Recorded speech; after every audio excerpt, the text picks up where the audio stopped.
What is up, everyone? Welcome to episode 20 of the Ohio Sports Radio Show.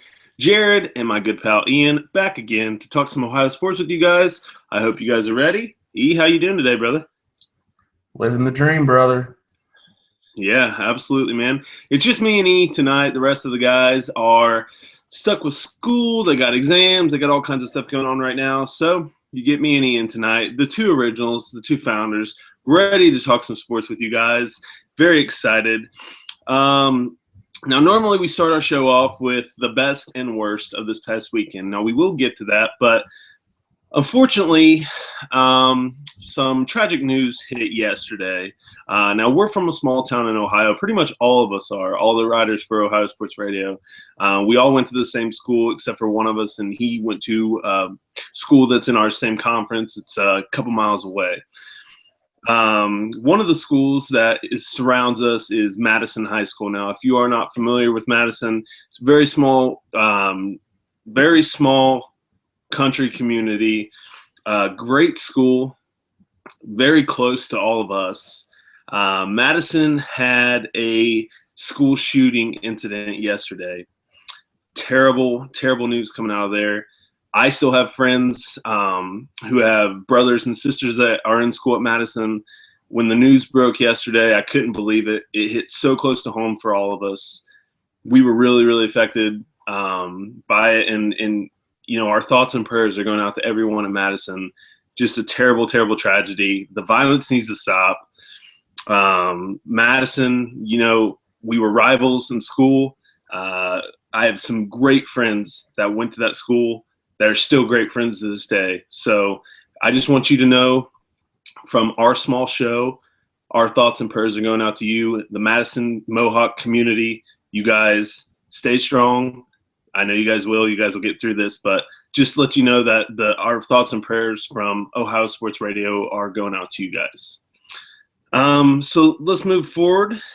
We'll start with our best and worst of this past weekend. So Ian, sir, what was your best and worst of this past weekend? Best of the week has to be today. Baseball is back. The Reds open spring training play in the Cactus League with their opener today against a little bit of a friendly rivalry there with the Cleveland Indians. Reds coming out on top today, 6-5 in their first spring training game.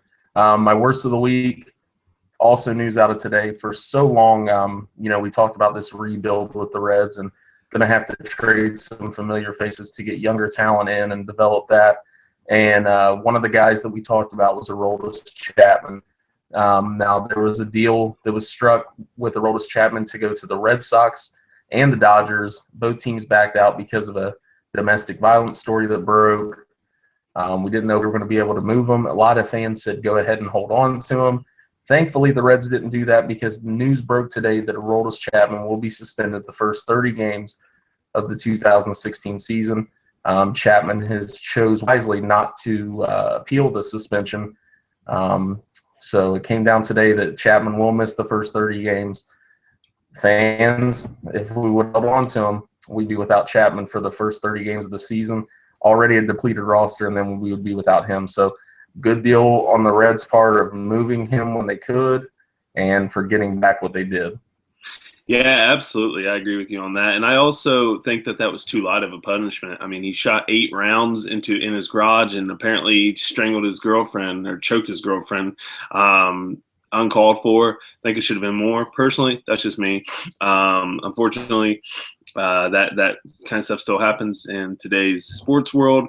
But Chapman, serve your time and don't act out like that again, man. Please, because you know you're forever going to be connected to the Reds. So my best and worst of this past weekend, my Manchester City Blues. For those of you who don't watch the show, for those of you who don't know me, I am a huge soccer guy. My team in England is Manchester City. My Manchester City Blues beat Liverpool in the Carling Cup, now known as the Capital One Cup.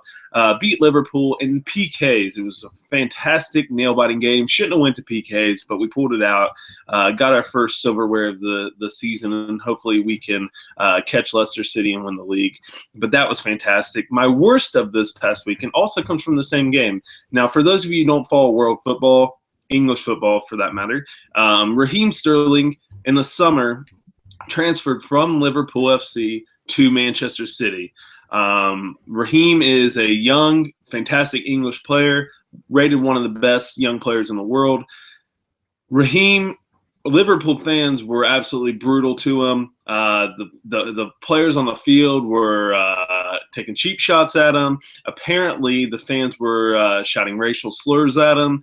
He got a lot of abuse. Some fans grabbed him, wouldn't let go, and were just all around abuse from the Liverpool fans to their former player. I don't understand it, guys. It's ridiculous. Yes, he left. He said he left Liverpool for an opportunity to win trophies. Well, he's already got one trophy in Manchester City in the short time that he's been there, and he had none at Liverpool in the whole time he was there. So can't blame a guy for wanting a better opportunity to make more money at that. I love Raheem. He's a valuable part of our team, and I hate to see all the racial abuse and stuff that these players get. Absolutely terrible. No place for that in any sport. So that is my worst of the week. And Liverpool fans, get it together. I know you guys aren't that classy of a bunch. I have some good friends who are Liverpool fans, so you guys know I'm not talking to you, but get it together, guys. That's uncalled for. So next we're going to do a new segment. It's our 20th show, so we thought we'd roll something new out.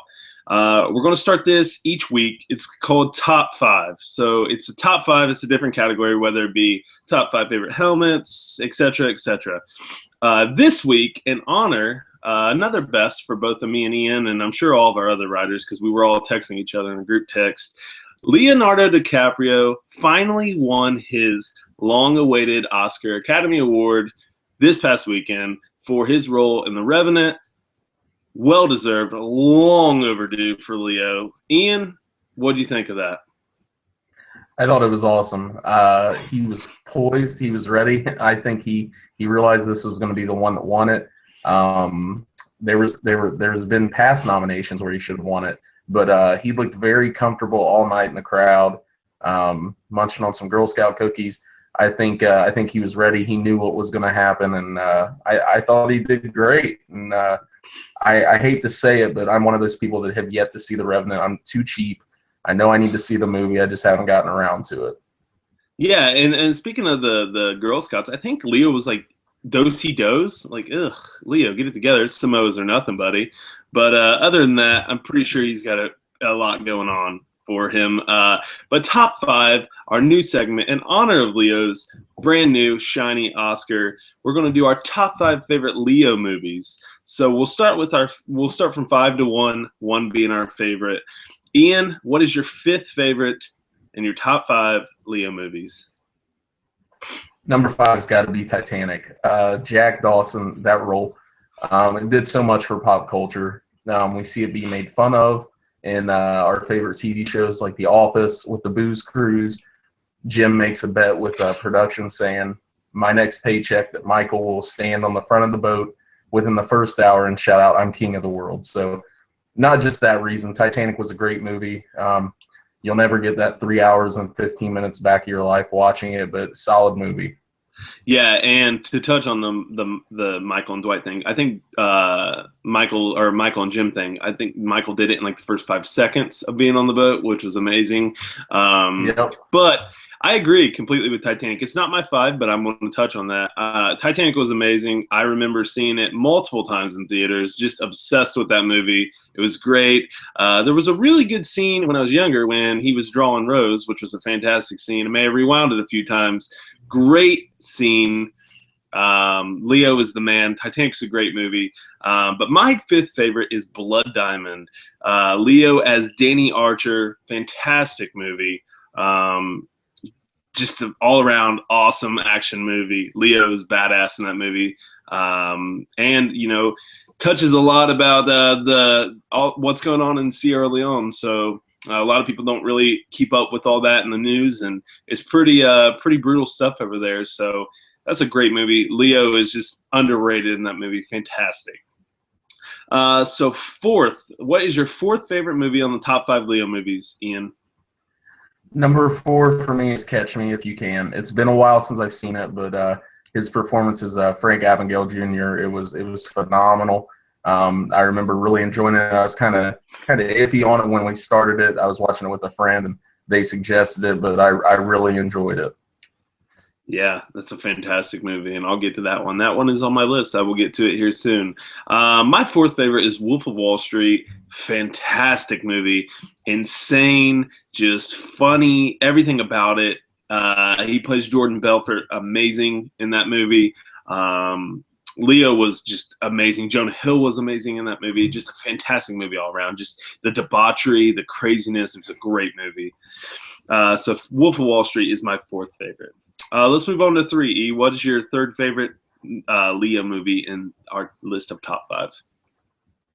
Number 3 is his performance and portrayal of Billy in The Departed.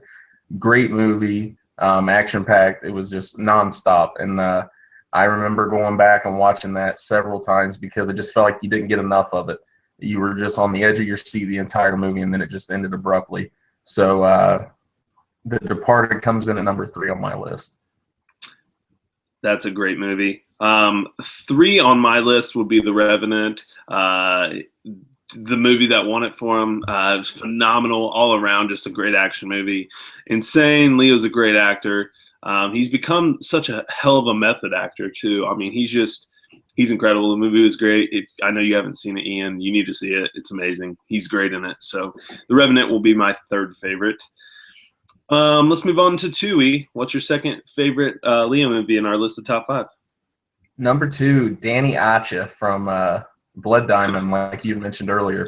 That movie, I was required to watch that for a political science class at Wright State, and I remember just dreading it, having to watch a movie and doing a report on it. And we had a little stop and go movie rental place down by my house at the time, and I remember renting that and putting it in, figuring I was going to fall asleep, and I absolutely loved it. I ended up not returning it. I still have the same copy. Luckily, that place went out of business a few weeks later, so I never had to pay any late fee, but such a great movie. They went out of business because of you, so thanks a lot, Dick. 2 on my list is going to be The Departed. Billy Costigan, amazing movie. All around, the cast is amazing. Matt Damon's great. Just a phenomenal movie. Leo is amazing in that movie. That movie just sends you on twists and turns throughout the whole movie. The ending will blow your mind if you've not seen it. If you haven't seen that movie, go buy it right now. You're doing Leo and everyone else and yourself a disgrace. It is just a phenomenal movie. The Departed is my second favorite Leo movie.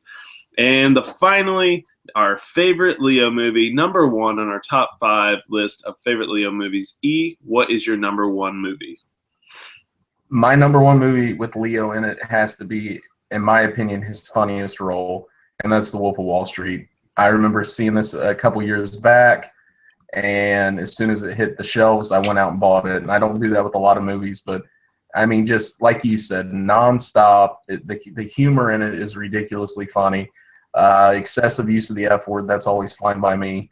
But just everything from the drug use to the little side conversations he'd have with himself during the movie. Just a phenomenal movie from beginning to end. His portrayal of Jordan Belfort was amazing. Yeah, amazing movie. My favorite Leo movie is Catch Me If You Can. I love that movie. I can literally pop that movie in at any time. Frank Abagnale Jr., just a phenomenal true story at that. When you add Leo and you add Tom Hanks, it's a great cast. The movie's amazing. I love that movie so much. I love that it's a true story. And like I said, Leo and Tom Hanks, you can't beat it. Now, I will give you this opportunity. Do you have a couple honorable mentions that were, because he's got so many good movies, it's kind of hard to cut it down to 5. Just in honor of his long-awaited Oscar, do you have a couple honorable mention Leo movies? Yeah, I would throw The Aviator in as an honorable mention, and then also, without a doubt, What's Eating Gilbert Grape.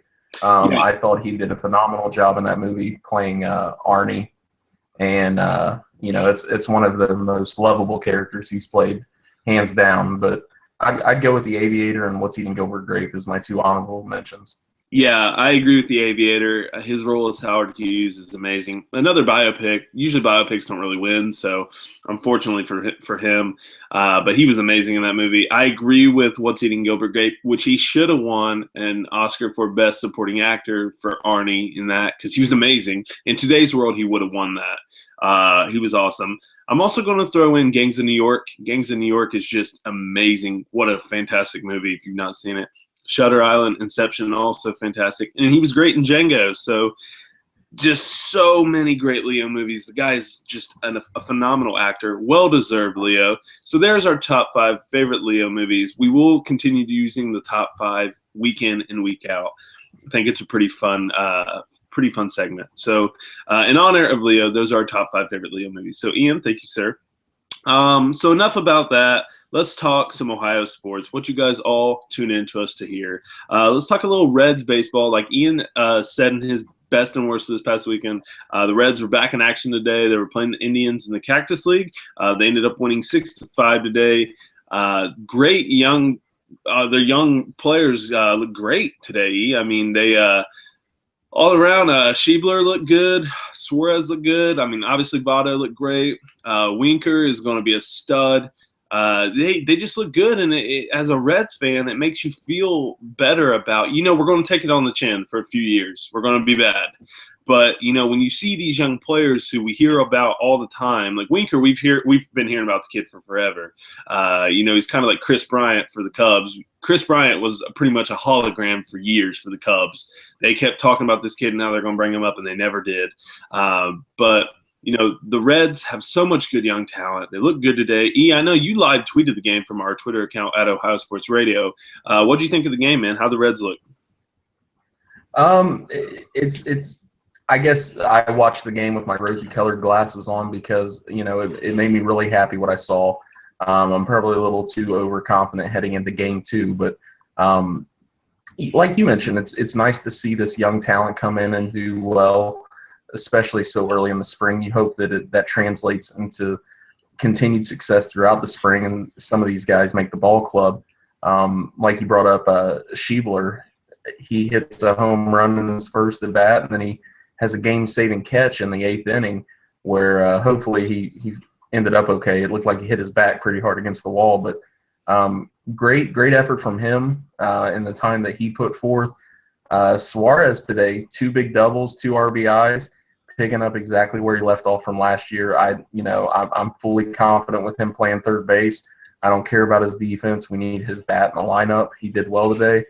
Another guy I was impressed by was Jake Cave, who played center field and batted leadoff for us. He's the guy that we got from the Yankees in the Rule 5 draft this offseason and is fighting for a spot. For people that don't know much about the Rule 5 draft, it's anybody that's not on the team's 40-man roster can be drafted by another team. If a team drafts them, they must stay on their 25-man big league roster throughout the season. So hopefully Cave can get on the team as another option for the outfield in the event we start moving people around or there's some injuries. But he had 2 singles in the leadoff spot, and we had familiar faces out there. Votto got on base all 3 times he was up. He had a walk and 2 singles. Phillips was swinging the bat okay. He got out a few times. Bruce had some nice foul balls. Didn't do much at the plate, but he did prevent a run from scoring in the second inning. When he caught a fly ball and the guy on third started to tag but realized he was trying to run against Jay Bruce. Jay Bruce could hit an apple off your head from like the 5th row and right field at home plate. His arm strength is unbelievable. I don't know why teams try to run on him. But yeah, man, I sorry, I didn't mean to cut you off. I didn't get to watch the game, but I will tell you that I followed your tweets like with bated breath because I was working today, didn't have a chance, and I was interested in seeing how our Reds were doing, and it's easy to get excited first game of the year, but we're not expecting much from this team this year. So if they can come out and we have low expectations and they can come out and, do better than what we're thinking, that's a hell of a year for us, Oh, yeah. And then another small thing, and I know, like you said, it's the first game, but, they did a couple interviews with players, and they had Homer up in the booth talking to Tom Brenneman, and Chris Welch. And, they were talking to Homer about, this team, how young they are. There's not a lot of baseball analysts that believe in them. Homer handled it well. Homer said a lot of good things. Homer said he feels great. He's right on track to return at the end of April or early May. And then they interviewed Cozart. Jim Day did an interview with Cozart in the dugout, and he asked Cozart about the naysayers and talking about how, the Reds are going to be in for a while, being, at the bottom of the NL Central with this rebuild. And Cozart says, you know what? If you walk into our clubhouse, it doesn't feel like a clubhouse that's going to finish in dead last. It feels like it's a bunch of young guys that believe in themselves. And if you don't take them seriously, watch out because they could surprise you. So it's nice hearing that from some veterans on the team. Like I said, probably watching the game with the rosy-colored glasses, really optimistic after the first game. But, it gives you baseball's back. It's a reason to be excited. And, all of us want to see these young guys do well and see what we have to look forward to for the future. Yeah, absolutely. I know you had your MLB draft last night. You pretty much live texted me that MLB fantasy draft, and your team was phenomenal, by the way. So good job. Unfortunately, Ian can't. Unfortunately, he can't carry it over to our NFL fantasy league because your boy is busy winning 3 rings. But that's a different story. Speaking of football, not much else going on in the Reds land, so we will talk more Reds, but baseball's back, baby. That's all that matters. We'll get into that a little bit more as the season progresses, and we'll be covering the spring training as well. So sit back, Reds fans. It's going to be a bad year. We'll probably take it on the chin, like I said, but hey, in 3 or 4 years, I think this team is going to be right back there, continuing in the playoffs, and we'll turn it around. So keep the faith, Reds fans. But on to staying in Cincinnati, on to the NFL, Cincinnati Bengals. Not much going on with the Bengals. There's a couple things. The Bengals, Adam Jones came out and said he does not have a favorite right now for free agency, going into free agency. He said it's whichever team wants to give him a chance to play. I do think the Bengals will be the team where he stays. I think he'll stay in Cincinnati. The only other team I could see him going to is like maybe Minnesota to rekindle with them. But I think the Bengals do what they can to keep Adam Jones in their locker room. He is a good leader. I know he's kind of crazy on and off the field, but he is a good leader on the team. He's a killer instinct type player that they've missed for so long, like I've said repeatedly on the show. So I do think they'll be able to keep him. Today was the last day that teams could use the franchise tag. The Bengals, for the second straight year, did not use their franchise tag, thankfully. I know I had a lot of people chirping me saying that they should use they should franchise tag Reggie Nelson, which is so foolish. He's in his upper 30s, and he's not getting any younger. And pretty much when a team franchises someone, you got to pay him the percentage of the top 5, what the top 5 in that position get. So too much money for an aging player. Thankfully, the Bengals did not use their franchise tag. The Bengals have been great recently of exercising options on players' contracts to keep them with the team, to be able to sign them long term. They did it with A.J. Green. They avoided having to use the franchise tag on A.J., signed him long term. Tyler Eifert will be next. Going into free agency, I've read from a lot of trusted sources that they Bengals believe they will have no trouble re-signing Marvin Jones and George Iloka, which are 2 huge signings for the Bengals. They're both young star players that are going to be around for a while. They know our system. We want to keep him here, especially Iloka. We really want to keep him here. Marvin Jones as well. Sanu's probably gone, but like I said, we've known that for a while. But not much going on in Bengals land. We will keep you updated, though, as much as possible. We do have a Bengals question, and it relies on the area, centers around the draft. Ricky Barker wants to know, do you think that Tyler Boyd, wide receiver of Pittsburgh, would fall to us in the second round? Do we like his skills? It looks like he looks like a natural. It looks like he could be a good fit for the Bengals. While I do like Tyler Boyd a lot, I don't think he's going to fall to us. I think the Bengals will be stupid and take a wide receiver in the first round. It's not really stupid because it does fit what they need. I hope they take Darren Lee in the first round. Like I said, linebacker from Ohio State. I'd love to see him beef up their defense. However, Ricky, I do believe they'll take a wide receiver in the first round. I couldn't see them taking a wide receiver in the second round as well if they take one in the first round. So Tyler Boyd is for sure a second rounder. He's not going first round in my opinion. I think he'll probably fall somewhere to either LA or Kansas City, somebody like that in the second round. That's where I could see him going. I think him and Braxton Miller are both going to go in the second round, and whichever team takes one, the next team, I think it's LA and Kansas City are the two teams that are really in need of a wide receiver in the second round. I would say either one, whoever takes who, the other one's going to that team. But I'd like to have him. I mean, if we could get him, we can steal him. He's a great player. He's great hands, good route runner. He's big. So, yeah, I mean, I would love to have him, but I don't think so. I think they'll go wide receiver in the first round. But thank you for the question, Ricky. Appreciate it, brother. Staying in the NFL, let's move up north to your Cleveland Brownies. Nothing going on up there either. It's kind of a dead period in the NFL. The Browns did not use their franchise tag, did they? They did not. That's good for you guys. Saves you guys money. I know you guys rolled over a lot of salary cap money, so the Browns are going to make some moves, probably trying to sign some players long term, Joe Thomas, or free agency. I know Osweiler, we mentioned that in, last week. Don't think that's going to happen, but they did roll over quite a bit of money, so it looks like Hugh may have some ideas in mind. Now, we do have a question from Miss Lynn's Light about your Brownsy. She says, what happened with the whole Johnny Manziel situation? She was kind of out of the loop.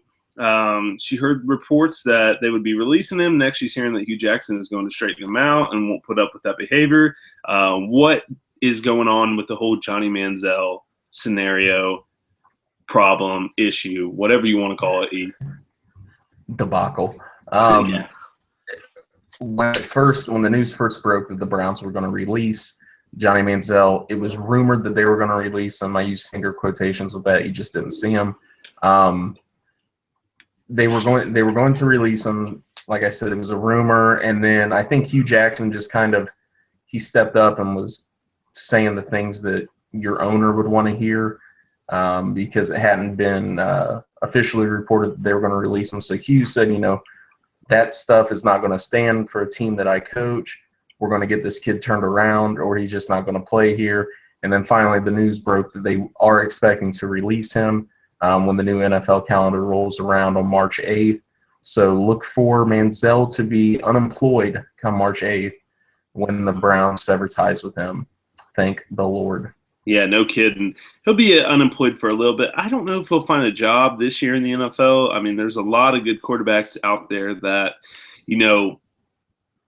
like RG3, we mentioned it. I would rather have RG3 on my team than having Johnny Manziel.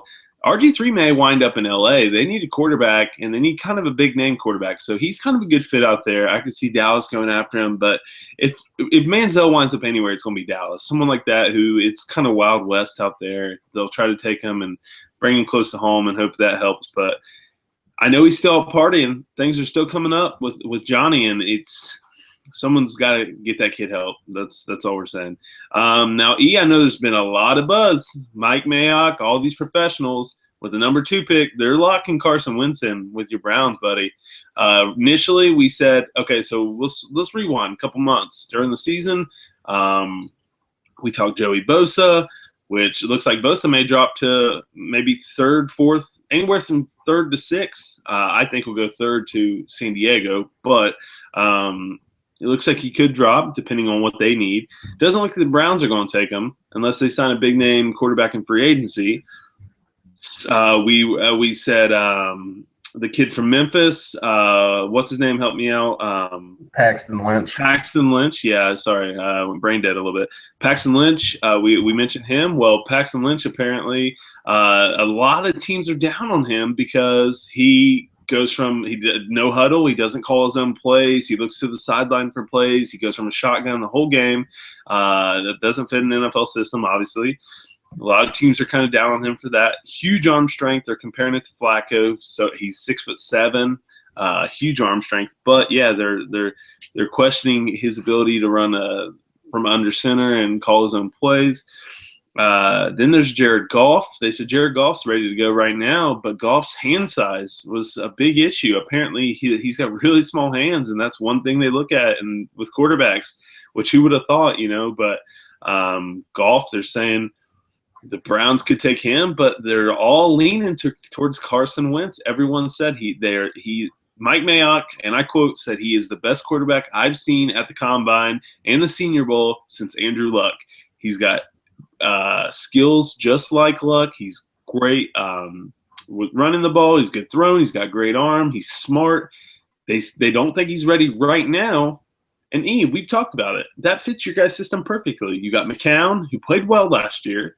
Bring Carson Wentz in, or a player like that. Let him sit behind McCown. Let him learn kind of the ways of the game. Let him learn how to call plays, get him some reps and practice and stuff. It could be a good fit for you guys, man. I know you guys don't want to add another name to the long list of quarterbacks, but I think the Browns, like I texted you, I think the Browns and teams that struggle in the NFL are more afraid of missing out on the next best thing instead of building what they need through the draft. And you guys desperately need a quarterback, though. You guys can't say that you don't. If you miss out on Carson Wentz and he turns out to be like a Luck, I mean, that's worse than taking him and him busting, right? Yes and no. I mean, you're a Bengals fan, so I'm going to bring this up, and this isn't trying to bring up any bad blood or anything. But, if you guys would have traded up and taken McNabb instead of Akili, McNabb would have been a bust, and Akili would have had great years with Philadelphia. No. I think Yeah, he would have. Akili has one. It's Ohio, man. It's not. Akili was such an overrated quarterback. He had one. He went to junior college, and he went for his senior year. He went to Oregon and had a decent year at Oregon. And the Bengals, of course, with that short amount of game time, decided to base the whole franchise around him and paid him an outrageous amount of money, like I wrote about when I did my 5 biggest Bengals flops.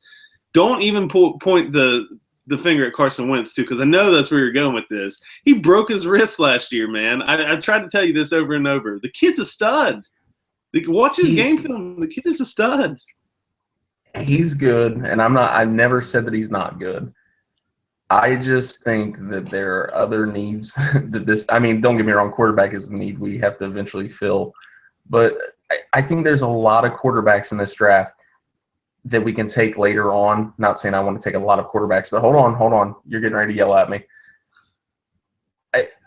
None of these guys impress me to take them number 2 overall. None of these guys are a sure thing, in my opinion. Carson Wentz, probably the closest thing to it, but still not for sure. Yeah, he might remind Mayock of Luck, but we knew what we were getting with Andrew Luck when he was drafted.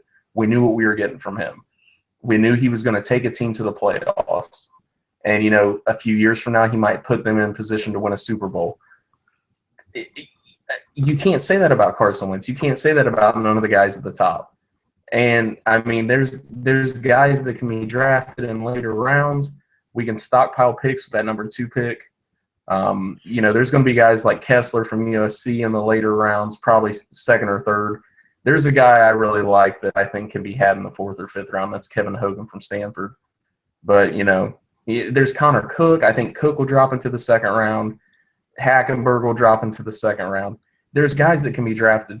I don't want to waste a number 2 pick on another quarterback and there be another flop because I think we're going to play him right away if we get him. I don't think we'll get away from that. I don't think we'll bench him like the Bengals did Palmer for a year. I think they will throw him in there right away. No, I think Hugh kind of knows that he's got to sit. Let me disprove the whole Connor Cook thing. Connor Cook was a senior last year as the quarterback and was not the captain of the team. If that doesn't tell you something about the kid, they're looking into that. Trust me, that's terrible. You're a senior, a quarterback, and you're not a captain. What does that say about his work ethic, his leadership? He's not fit to be a quarterback in the NFL. He didn't go to the Senior Bowl. Carson Wentz blew everyone away at the Senior Bowl. I'm backing this kid for you guys. 6'5". He plays in cold weather. He's built for the AFC North. You need to be a tough quarterback playing against the defenses like the Bengals, the Steelers, who are cheaters, the Ravens. I mean, dude, he is built for an AFC North team. If you guys get a good running back with him and let him run the ball, you build pieces around him. I know you guys need to do that. You're going to have Josh Gordon coming back. You probably re-sign Travis Benjamin. You got Gary Barnes there for a long time. Duke, if you guys can get a line, Duke Johnson maybe will be able to do something. They refused to run him last year. I don't know why. But keep building around him. Don't let him play the first year. The Bengals were so smart when they drafted Carson Palmer and benched him his first year. So smart. I like Carson Wentz for you guys. I know I'm not a Browns fan, so I don't know the hell of drafting a quarterback over and over and over and over and over and over and it not working out. I understand that. I can see where you guys are pumping the brakes. But the kid – every expert, this is their job. They're paid to do this. Yeah, you said we knew what we were getting with Andrew Luck, but if Andrew Luck went to North Dakota State, would we know what we're getting with Andrew Luck, or do we know what we're getting with him because he's on primetime TV? You know what I'm saying? If Carson Wentz went to Stanford and he was on primetime TV playing in bowl games, what would you be saying? We got to take this kid. I'd have to watch him play at a D1 school like that. But that's not fair. That's not a fair assessment. Joe Flacco didn't play at a D1 school. He's got a Super Bowl. Is Flacco elite? Because, I mean, he's got a Super Bowl. Everyone tends to think he's elite. Flacco had good years of college. So did Carson Wentz. I know. Like you said, it's the whole pumping the brakes because of the failed draft picks with quarterbacks. I like Carson Wentz. I don't have anything against this guy. I'm just extremely cautious as a Browns fan of taking a quarterback with that number 2 pick. I mean, I completely understand that. I really do. But Carson Wentz just seems like a solid pick at quarterback for you guys. I mean, you guys, if the Browns realize that, hey, you know, we don't have to play him right out of the gate, we can sit him behind. Because, I mean, are you guys going to compete for a Super Bowl this year? Odds are you're not. It's going to take a few years. And if I know Browns fans, it's like, well, it's been a few years. We understand that. But if they can give Hugh time and he can build a team, dude, I'm telling you, man, the kid's a stud. If you can build around him, I think, doesn't he have red hair or it's like blondish red? That'd be two gingers in the AFC North. We're already hands down the best conference. You add 2 gingers to another ginger to it, it's over. It's a lock. We're the toughest conference because nobody works harder. That's a fact. Work ethic, redheads, nobody has a harder work ethic. So Carson Wentz, I'm backing him for the second pick. I cannot talk. Sorry. Who would you take? I mean, you're not looking at quarterback. Are you taking Bosa 2 overall? I don't know. I have to. I'm watching film from the combine. I'm rewatching that stuff. Waiting for some of these guys' pro days, reading up on what the experts are saying, just kind of, you know, taking notes like everybody else. You know, if we don't take Wentz at 2, I think you trade down because there's nobody. I'm not sold on Bosa yet. I love Bosa, but I'm not sold on him with the Browns defense. What do you trade down for? Like, do you trade down for 2 another? So you would have 2 first-round picks or something like that, where you could get 2 offensive linemen or an offensive lineman and maybe a defensive lineman or somebody like that. I mean, are you? Well, essentially, we already have 2 first-round picks because we have that 32 pick that belonged to the Patriots. But I forget what team it is. I wrote down the numbers a few weeks ago, but I'd have to go back in my notes and check on it. But it was like the team that was maybe 9th or 10th picking overall, whoever they were. They had somewhere early in the second round. So, you know, you take their pick, you take their second round pick too, if it's a new one for that 2 pick. I don't know. A lot goes into it. I'm still looking at teams and where they're drafting and seeing what could possibly work as a deal, you know, if we do switch around in the draft and stockpile picks. I think it's like San Fran at 7, the Dolphins at 8, Tampa Bay at 9, Giants at 10, and then I think it's the Bears or the Saints at 11. So, I mean, you guys could have some teams that want to move up. There's a lot of teams there that obviously want to move up and probably get a better player. If you guys don't take Carson Wentz, what about the possibility of drafting Bosa or somebody trading down, getting a big-time offensive lineman, and taking like Cardell Jones in the 4th round. Yeah, he's not going to play. You're probably going to play McCown this year, but would you take somebody like that? Would you waste a pick? I don't like Cardell.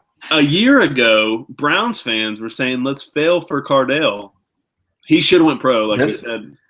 This Browns fan never said that. Yeah, he should have went pro. His sample size. It's like, oh, we got some film on Cardell Jones. We got 3 games. Well, what did he do? He won a national championship in 3 games. Oh, well, let's take him the 1st or 2nd round. Now he's going to be like a 4th round pick. But yeah, I wouldn't do that either. I would take Carson Wentz if I'm the Browns. That's me personally. But yeah, not much other news going on in Browns land. Like I said, slow time in the NFL. We're going to continue to ponder our draft picks and who we hope our teams take. I think the Browns will end up taking Carson Wentz. E, do you want to put a bet on it? No, I don't. You're not that confident. No, I don't. Yeah, no, I'm not confident whatsoever. Yeah, you guys will definitely take a quarterback, and I think it's going to be Wentz. But moving on from the Browns, let's stay in Cleveland. Let's talk a little basketball. Cleveland Cavaliers basketball. Things don't seem right up there right now, do they? No, it's for a team that's the best in the East. It's definitely a little unnerving watching them every night and, seeing the way they're interacting on the floor. Yeah, absolutely. The latest rumors, Brian Windhorst of ESPN, who, as we all know, he's pretty much the 6th man for the Cavs. He is in that locker room all the time. He loves LeBron. Brian Windhorst is reporting that Kyrie Irving is unhappy in Cleveland and that he possibly wants out after this season. Now, Kyrie came out and said that that's not true. He didn't say that, but of course, what is he going to say? Personally, if Windhorst is reporting it about the Cavs, I believe it because, like I said, he is all over that team. Let's look at it, though. Kyrie is one of the – I think we can agree he's the top 5 point guard in the NBA, righty? Yep, no doubt. Okay, yeah. So him and Russell Westbrook are is Steph a point guard? Yeah, Steph's a point guard. So, okay, Steph's probably number 1. Russell's probably 2. I think Kyrie's in the top 5, but he's one of the best scoring point guards in the league. It's just so hard to say that now with Steph Curry, and you see what Steph's doing. But Kyrie is one of the best scoring point guards in the league. He's only averaging 19 points right now, 4 assists a game. There's just not enough basketballs to go around on that team. It's LeBron's team. LeBron plays point guard pretty much anytime he wants. Kevin Love's not fitting in that well. LeBron doesn't look happy. Apparently, a report came out about LeBron saying he's not that happy with the team's build-up, and he's kind of upset with the management. I don't know, man. It just seems like that team's going to get shaken up in the offseason. What do you think? I think if we could go back and redo everything, I would never trade for Kevin Love, and we should have kept Andrew Wiggins because if we would have kept Andrew Wiggins, none of this talk would be happening right now. That's my opinion. It's tough with Kyrie. It really is. You had mentioned it to me before the show, and I've been watching the Reds game all day and following along with baseball stuff and being a baseball geek, but you told me that you'd been hearing reports all day about it, and I was like, I don't know about that. I saw him on SportsCenter the other day. He seemed pretty chipper. And then you're like, well, Brian Windhorst reported it. And when Brian Windhorst reports something like Jared said, it's as good as gold, especially if it involves the Cavaliers, because he – like Jared said, he's the 6th man. You can't fart in that locker room without Brian Windhorst reporting it. J.R. Smith's being very talkative about the team. Don't really understand that.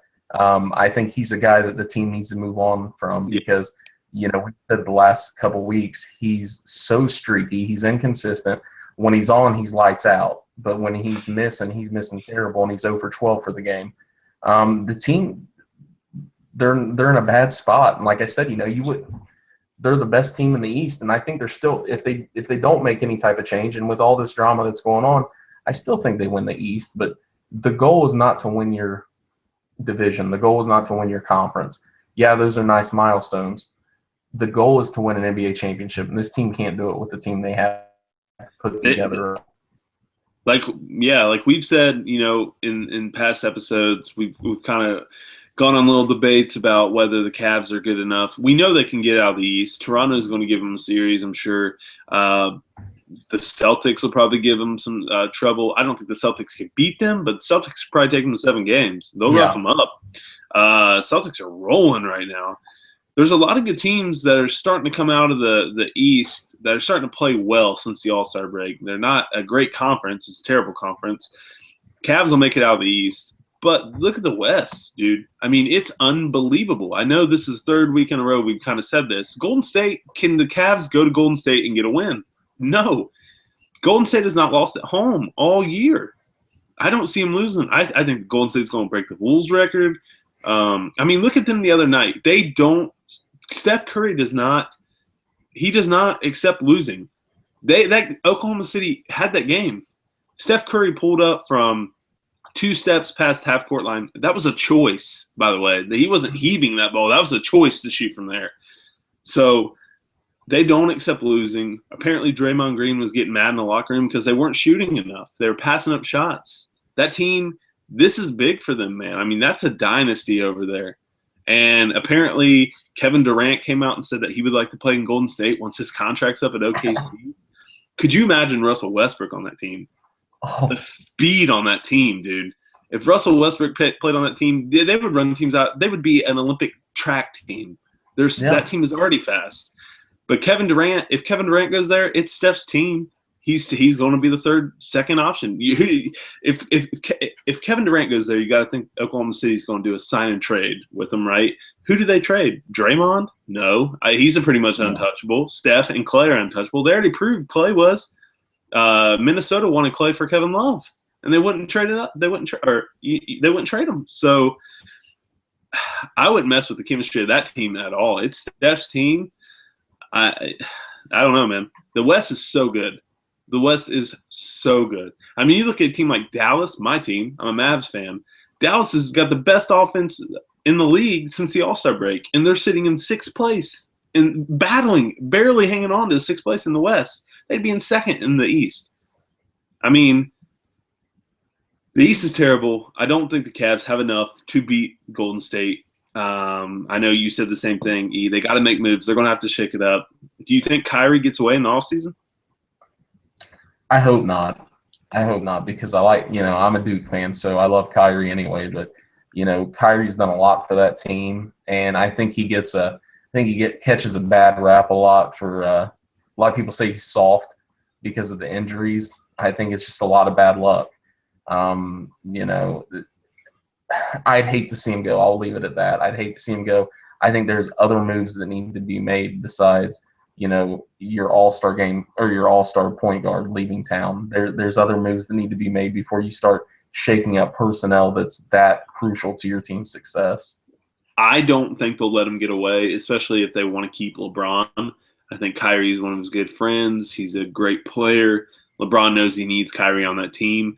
However, as a Mavericks fan, if Kyrie does come up to free agency, Mark Cuban will go all in on Kyrie Irving, especially – He's not a free agent. That's true. Unless he's got an opt-out. I don't know if he's got an opt-out clause or not, but I know I want to say he got a max deal. He did get a max deal. Yeah, I forgot about that. So it would have to be probably a sign and trade, or unless he opts out, because I know LeBron can opt out after this year as well. But if he did, I don't think Dallas has anything to give up for him, but still, that would be awesome.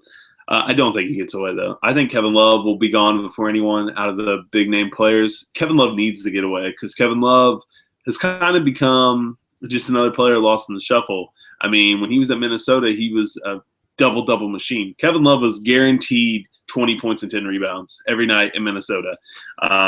He's got to get away. I think Kevin Love would be perfect for the Lakers. They need a star in LA so bad. Yeah, I don't know. I think Kevin Love would be a good fit there. I think even the Cavs could trade Kevin Love for maybe a Julius Randle, like a young player, something like that. Yeah, I mean Julius Randle's a stud. I'm a Kentucky guy, so he's one of my favorite players under Cal's regime. So I think that would be a great trade for them. I don't think LA will give him up, but I think they could work out a deal they would give him up for Kevin Love, obviously, but I think Kev Love would be the one to go over Kyrie, personally. What about you? I agree with you, and for a while now, I've also shared the same thought that I think the perfect landing spot for Love would be LA. He went to UCLA. I think he likes the West Coast. When he was in college, he was the king over there. Everybody worshipped him.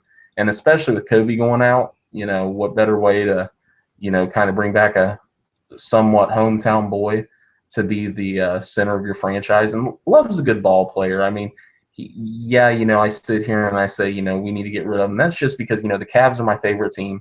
He doesn't fit the mold. Kevin Love is still a great basketball player. And I think he'd be great in LA. I think he'd be great to build around. They've got young guys that are going to do well around him. You got Jordan Clarkson, who's emerging, D'Angelo Russell. Like you mentioned, I would love to get Julius Randle out of the deal if we could send him there, send him to the Lakers. I'd love to get Randle back in the package, or straight up. That'd be fine by me. But you've got young pieces to work with, and then you're going to have an insane amount of money to throw at somebody with Kobe's money coming off the books. Yeah, so, absolutely. You build through the draft, you use Kobe's money wisely, and you trade for someone like Kevin Love. And I'd be ecstatic if we could get Julius Randle out of him. But, it's one of those wait and see things. Here's a crazy scenario. Blake Griffin and with the Clippers. I mean, a lot of rumors coming out of that camp. I don't see them letting him get away either. But, I mean, what do you think about that? I was going to be shocked if they ended up trading him after that scuffle he had with the equipment manager. I know they were talking about it, and they said, we're not going to put up with character issues like that. That's the first thing you've heard about Blake Griffin, though. I mean, it's not like this is a recurring thing. I don't think Kevin Love does it straight up. Would I welcome it? Hell yeah, I'd welcome it to Cleveland. I'd welcome Blake Griffin. I'd go pick him up from the airport and drive him back to Cleveland, not charge gas money. So. No kidding. Could you imagine him and LeBron running the court together, throwing hoops? Like, oh my God, it would just be insane. It's a gross. Definite. So gross. Definite pipe dream. Despite the reports of what Windhorst is saying, I do believe it's true. Kyrie's probably unhappy, but he's not getting away from the Cavs. There's no way. I think Love will be the one to go if anyone does, but I don't think Kyrie will. But hopefully the Cavs can make a run. We do believe they'll make it out of the East, but hopefully they can get out of the East and make it to the finals and give probably a likeliness of a rematch. Hopefully they can give Golden State a run for their money. But let's move on. We usually end the show with our bold prediction. So, E, what is your bold prediction for this upcoming week of sports? This Saturday night, 6:30 p.m., Cameron Indoor Stadium is the place to be. The Battle of Tobacco Road Part 2, Duke versus North Carolina. Duke went to Chapel Hill a couple weeks ago, stole one there. You can't let those Blue Devils hang around. The Tar Heels are going to be thirsty to try and upset them on their home floor. It's senior night in Duke. Not many seniors, but still, a lot to play for in this game. One of the best rivalries in all of sports. My bold prediction is Duke will sweep the season series against North Carolina and come out on top and finish their season going into the ACC tournament with a victory. My bold prediction is staying in the same game. My bold prediction, instead of a tripping, I think Grayson Allen will actually Hulk Hogan leg drop someone in that game, get tossed out. He's going to go for the trifecta here. He's got two tripping incidents. I think he's going for the full Hulk Hogan leg drop in this game. That is my bold prediction, E. So I'm staying in your Battle of Tobacco Road there. But yeah, that's our bold predictions. So this is our 20th episode of the Ohio Sports Radio Show. Cannot believe that we are at 20 episodes. Now, it may not seem like much to you guys, but we do put a lot of effort and a lot of pride into these videos to our website.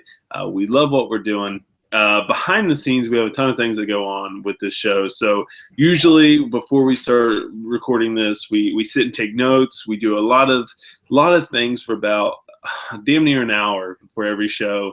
We kind of do a run through and everything and just talk and see what's going on and kind of get a flow for the show. Now, most times when we start this show, it goes smooth, and we have times where we go all the way through and it's fine. But there are many occasions where we have just bloopers out the ass. So last week we thought, since it's our 20th episode, we would talk about a couple of these. Ones that stick out in my mind, Ian, last week when we had Seth and Zach on for the first time, I pressed the button to go live, and nobody else knew that we were going live. Zach is burping and belching out loud. He's chugging a bottle of Pepsi. Seth is cussing at him. We're all saying the F word and things like that. We're just cussing and up a storm, and I'm dying laughing, and you guys are looking at me like, what? And I'm like, well, we're live right now. And we had to stop doing that. That one was one that we laughed about for like 20 minutes straight, and it delayed the show. That was hilarious. That was one of my funny ones. E, do you have anything that sticks out in your mind? Man, I've got a few. Going back to last week, Zach hasn't quite mastered the mute button yet on his microphone. So normally when one of us go off talk, or when one of us are done talking, if you scroll over our screen, you can hit a mute button so that, if we cough, if we pick up a drink, take a drink, if the microphone picks up sound, it will not switch to us. Zach has not mastered that yet, and Zach had a sneeze battle occur in the middle of one of Jared's discussions about one of our topics, and Jared actually stopped after the third sneeze and said, "Bless you." So I thought that was pretty humorous. This is probably my favorite one. A few weeks ago, Jared was talking about the NHL All-Star Game and his best of the week. And this is not something that showed up on our show because we had to restart the show because of it. Zach and I thought Jared was stuttering. And I'm not saying it, I'm a teacher, so I'm not making fun of stuttering whatsoever. But we thought Jared couldn't get out NHL. And he's sitting there going, in. And then all of a sudden, he motherfucks it. He says shit, and he slams the computer. And we said, dude, could you not get it out? And he's like, it kicked us off. It booted us off. So we had some connection issues there. But definitely going back and watching the past episodes, I've learned that I use the term moving forward way too much. Yeah. So, yeah. There's a lot of times, dude. I went back and watched episode 1. So episode 1 was recorded in my room. This is in a spare bedroom right now, and it was in a different room. The lighting was weird. It was just me and you. I kept clicking a pin the whole time because I was pretty nervous. It's just funny, man, to go back and watch some of these episodes. We've had some great ones. We've had some great discussions and debates and topics and questions. It's been fun. But we do have so many funny outtakes and hilarious moments that happen on the show. And I'll tell you, last week, I had to look down multiple times while I was talking because I couldn't look at you guys because I thought I was going to bust out laughing. It's just, there's been tons of great times. The point of telling you guys all this is, 20 episodes in, we obviously have great aspirations and ambitions for this website and what we're doing. And to be able to make it to 20 episodes, thank you to everyone who continues to read our stuff and go to our website, interact with us, and watch these videos. We do it for you, and we also do it for us because we all enjoy it. At the end of the day, we all have jobs. This doesn't pay anything, so it's just for fun. So it's just what we like to do. We're all nerds that like to talk about sports, and in our heart of hearts, that's what we like to do. Like I said, I've said this over and over. Me and Ian started this website because we were two guys that just like to text each other and talk about sports or post statuses on Facebook and just get a huge discussion going. And it's turned into something that, I love doing. Ian, I know you love doing, and I'm glad we have a bunch of good writers who like to do that as well. And like I've said in the past, we're looking for new writers. So if you have an interest at all to write about your favorite team, to come on here and talk sports with us, please let us know. Email ohiosportsradio@gmail.com. We love to read new things from new writers. And we do have people emailing us all the time asking if they can, and they send us stuff, and some are awesome and some aren't as good, but we're willing to work with people, and we want to help people. We've got a lot of awesome business opportunities and things working in the future that we're very, very excited about. And we've grown leaps and bounds in the short amount of time that we've been around. And we have, like I said, huge aspirations for this website. And I believe we will get there one day. Ian, I know you as well. Me and you kind of had a little pep talk together today, I do believe. So I'm excited for our future, Ian. I know you are as well, right? Really excited. Like you mentioned, it started out with a Facebook status and text messages, and we talk sports. We love talking sports, and the idea just grew from that, and it's been a hell of a ride. And we want to thank each and every one of you for following us. Yeah, absolutely. I mean, you guys are the backbone of this. We can do it on our own, and we love to see people sharing our stuff and reading our stuff. Just the fact that you took time out of your day to read our stuff means a lot to us. So continue to do that for us. Check out our website, ohsportsradio.com, where we're continuously updating new things on there. Follow us on Twitter at Ohio Sports Radio on Twitter. Interact with us on there. Like Ian today live tweeted the whole baseball game, which is awesome for those people who weren't able to sit in front of their TV or radio and listen or watch the game. We pretty much all have our phones on us nowadays. So follow us on Twitter at Ohio Sports Radio. Like our Facebook page, Ohio Sports Radio on Facebook. Interact with us on there. We love when people ask us questions. We love that. That's why we did this, because like I said, we were just a bunch of nerds, bunch of guys who love sports, and we would do it on our own Facebook profiles. We would post a question and hope a bunch of friends got into a discussion about it, and that's what we wanted to do with this. That was the whole point behind Ohio Sports Radio. And like I said, we have tons of great things working. We've grown insanely fast in the short amount of time we've been around, and we want to continue to do that. So you guys are the ones who help us do that. Thank you so much. Thank you to all of our other writers. You guys are awesome. Seth, Zach, Chris, and Jeremy, thank you so much. Ian, thank you for all your hard work, brother. Week in, week out, you keep it alive, keep it going. I appreciate all your hard work, man. Appreciate you for welcoming me and inviting me on this journey, brother. Yeah, absolutely, man. So here's to 20 episodes, and hopefully we'll see you on the other side of 20 episodes, 20 more episodes, 50, 100, whatever it takes. We're going to keep going. We're not stopping for anybody, and we're just going to keep going. So thank you to everyone. Like I said, like our Facebook page. If you like this video, go to our YouTube page, give it a thumbs up. Let us know. If you hate this video, give us a thumbs down. Let us know what we're doing wrong. Go to our website, ohsportsradio.com. Follow us on Twitter at Ohio Sports Radio. If you have any work that you would like to submit to us, please send it to ohiosportsradio@gmail.com. We're looking for new writers. Tons of teams we need following. We're looking for high school writers. If you're a high school fan of high school sports, please let us know, because like I said, we all work jobs and this is something we do for fun. If you are a fan of high school sports or something like that, please let us know, because that is something we want to get into. We're looking for all kinds of writers. Let us know. Any sport, men's, women's, let us know. We really do want people to cover Ohio Sports Radio. Like I said, without you guys, this would all not be possible. And real quick, I want to say happy birthday to the great state of Ohio, where we're from. Today is Ohio's birthday, E. Can you believe it? 213 years ago today, Ohio became the 17th state of the Union.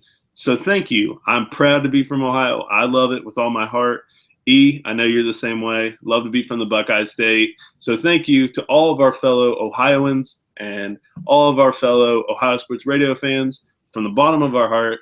Thank you so much. This is episode 20 of the Ohio Sports Radio Show. We will see you on the other side for episode 21. For Jared and Ian, this is Ohio Sports Radio. Thank you guys. E, as always, Hoo day, Ian.